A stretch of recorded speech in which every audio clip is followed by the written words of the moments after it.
A couple months back, during the height of the Monarch meta, I released a video about my top 5 heroes to start out with, but also to grow with as a player. Not only did I have a lot of fun with that video, but it was also very well received. Now, based on the thumbnail alone, it's easy to assume the discussion was geared towards newer players. While that is of course accurate to a certain degree, the fact is that the conversation is also of great value to established players and to community leaders who are focused on growing and expanding Flesh and Blood. So now that we're in the peak of the Tales of Aria meta, I wanted to revisit this conversation. So in today's video, we're discussing my top 5 heroes to start out with and grow with, Tales of Aria edition.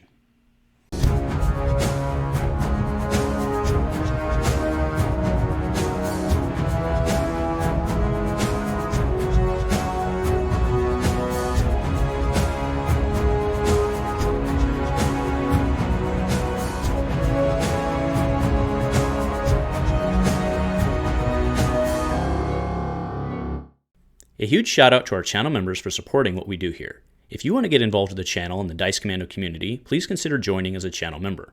Remember, these videos are only possible with your support. You can show that support with a like, a subscribe, and by leaving us a comment and sharing your feedback. Community first, and go Commando. Hey there, Flesh and Blood folks. Welcome back to Dice Commando and Go Again, a fabulous cast. I'm Andrew with you here as always, and hoping that today's discussion is just as fruitful and engaging as the one we had a couple months ago.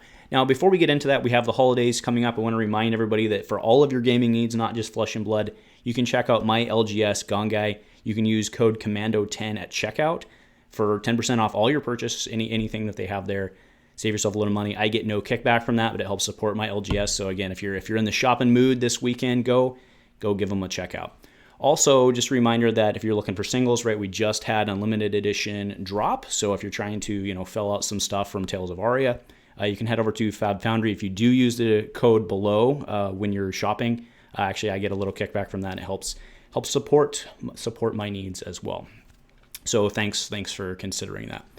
All right, so today, before we get fully into this, I wanted to kind of remind everybody of, I do recommend you go back and look at the original video just to put stuff in context, but I want to go ahead and do a quick rundown kind of my selection criteria and my thought process in selecting the top 5 heroes, right? And, the first and foremost is the attractiveness and playability of the hero itself, right? You want to do something. You want new players to come in. You want them to engage with somebody that looks cool and appeals to them, right? I mean, we all get that.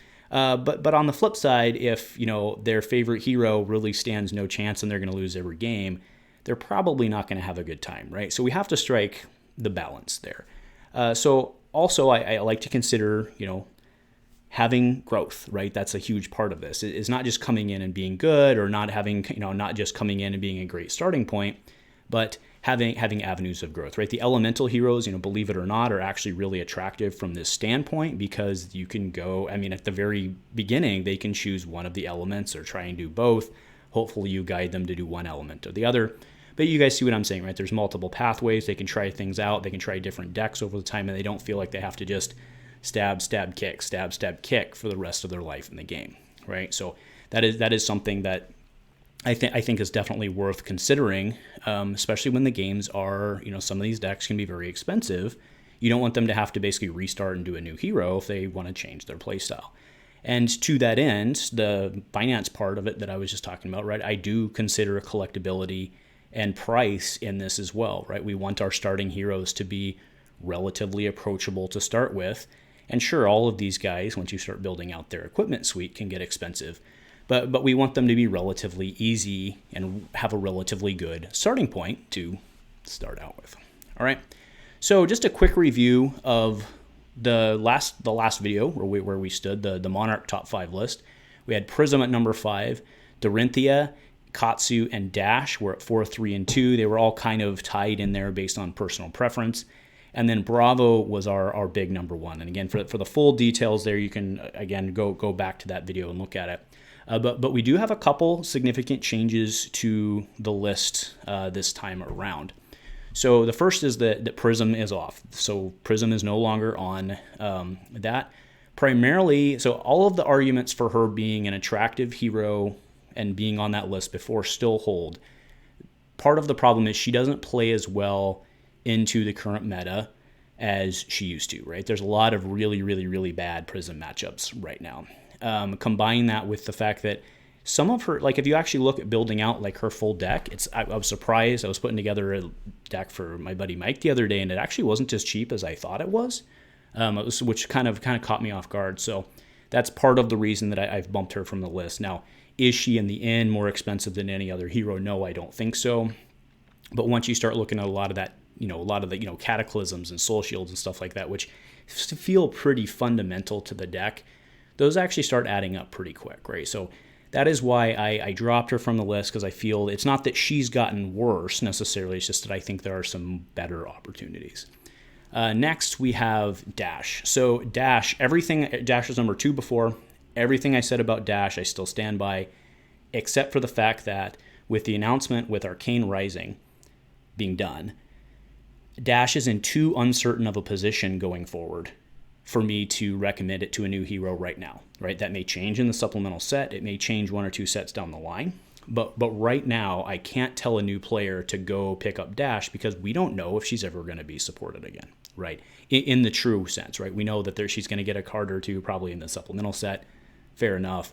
But we don't know if we don't know if Mechanologist as a class is going to be supported going forward, right? And then again, with the fact that Arcane Rising's gone out of print, we don't know what's going to happen to the prices of our cards. Part of me actually suspects they're going to decrease in price, but we don't know that, right? So that is why I've removed her from the list, is just there's just too much uncertainty around it. She still has a lot of great stuff going for her. But that uncertainty, I think, to somebody coming in new to the game, I think is too, right? There's no reason, because there's other places to go.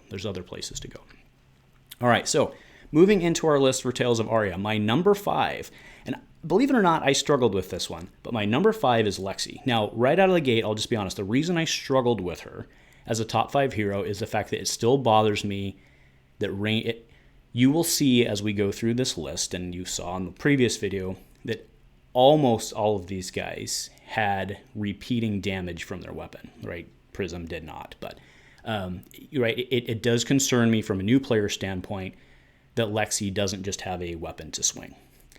That said, Lexi's a really cool looking hero.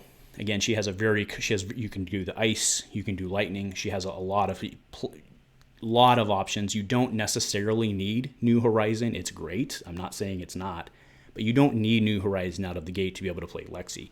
She's relatively cheap. I mean, Tales of Aria in general is incredibly cheap overall right now. I mean, not the big cards as per everything, but most of the Majestics, I mean, Seek and Destroys, I think I saw the other day were like $2 or $3. Yeah, I mean, she is in a really great spot right now for a new player to pick up. They can focus in entirely on Tales of Aria as a set, which is almost entirely on Tales of Aria as a set, which is a very easy starting point to them. And yeah, that's why Lexi's on there. I mean, even her Majestic Bow, Voltaire, is not all that expensive. Yeah, lots of great things going on for her. So despite the fact that she doesn't have the weapon swing, and they'll have to learn, they'll have to get good with the reloads, or the loading, not the reloads, right? She'll have to get good with the loads. But I think there's a lot of upside for her, especially in the future with the supplemental set coming. I think there's a lot of excitement going forward for Lexi, and I think she's really, really attractive as a starting hero. All right, next, number 4, holding that number 4 slot is my girl Dorinthea. I still believe that you can build a really solid Dorinthea deck for anywhere between $10 to $30. Some of the Majestics like Glint and stuff are a little more expensive, but you can get a really fundamental and you can get a Dorinthea deck that sings pretty well with the reacts and stuff like that for about $10 to $30, anywhere in that range. She's also very consistent. She's consistent, right? She can pull down games. She has weaknesses, of course, but you can then grow her, right? If you go reacts, then you can try to do a little more wide stuff as you can get stuff to build out. You can start to do your equipment, and the equipment, of course, is, very consistent argument with here on why we had her on 4, so I don't want to go too deep in it because, again, you can go watch the last video. But the fact is her equipment is, right? Her deck is relatively cheap. Her equipment is not. Right, so, and that's a drawback to all of the warriors, of course, especially with Skull, because warrior has no good hat option, right? So you need Skull Cap, which is crazy right now. Now, again, we know it's going to come out, so we'll see what happens there. Or we know it's going to come out in the supplemental set, so we see what happens there. So she's capped a little on the upside in terms of trying to build out her fridge. But in terms of building out her deck and growing with her, I think she's a fantastic hero to steer people to, if it appeals to them. Katsu has dropped. No, Katsu's in the same spot. Katsu is number 3 as well. Again, everything fundamentally holds there. The basic, he can do the basic Kadachi X move, right? Which is fundamental ninja. He's got that going for him. And as your player collects cards, they get a little better.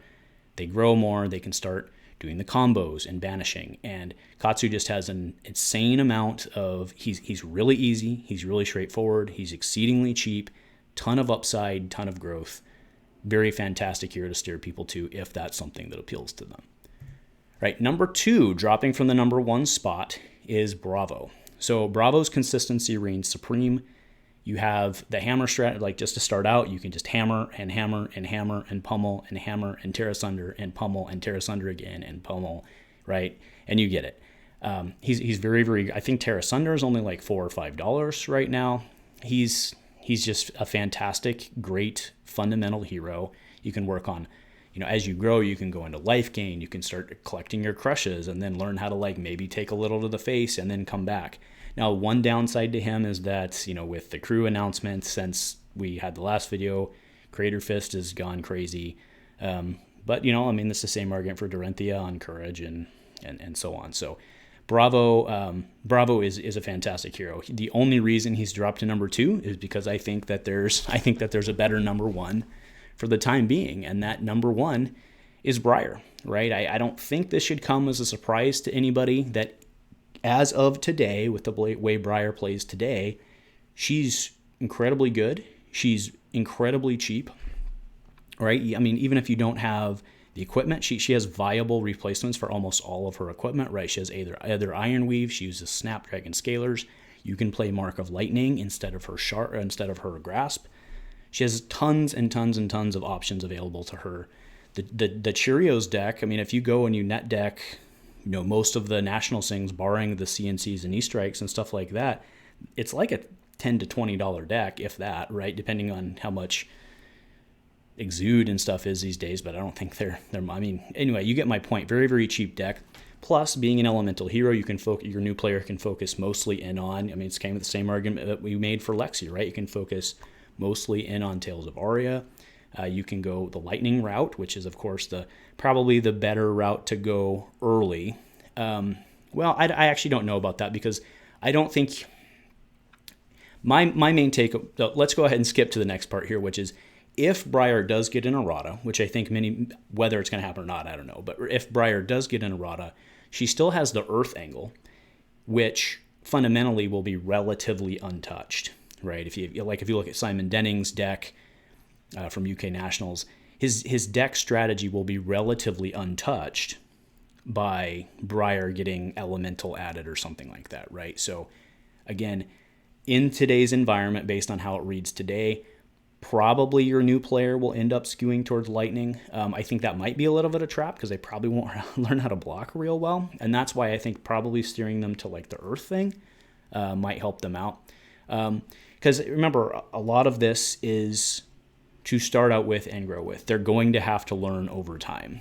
And that's part of it, is learning and growing as a player.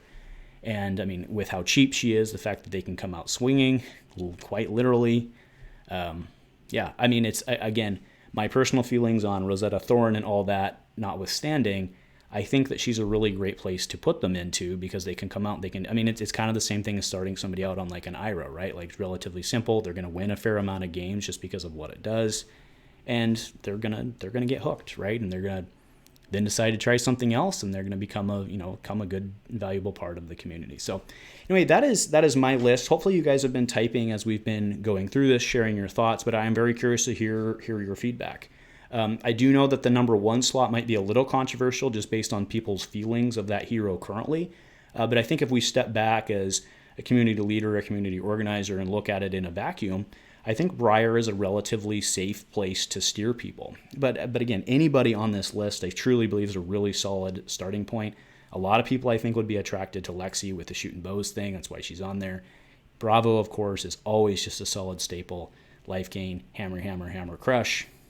fantastic, right? So anyway, let me know what you guys are thinking about my list today, and yeah, let me know your thoughts. So anyway, thanks everyone for tuning in. I really appreciate the constant dialogue. I try to answer everything that I can.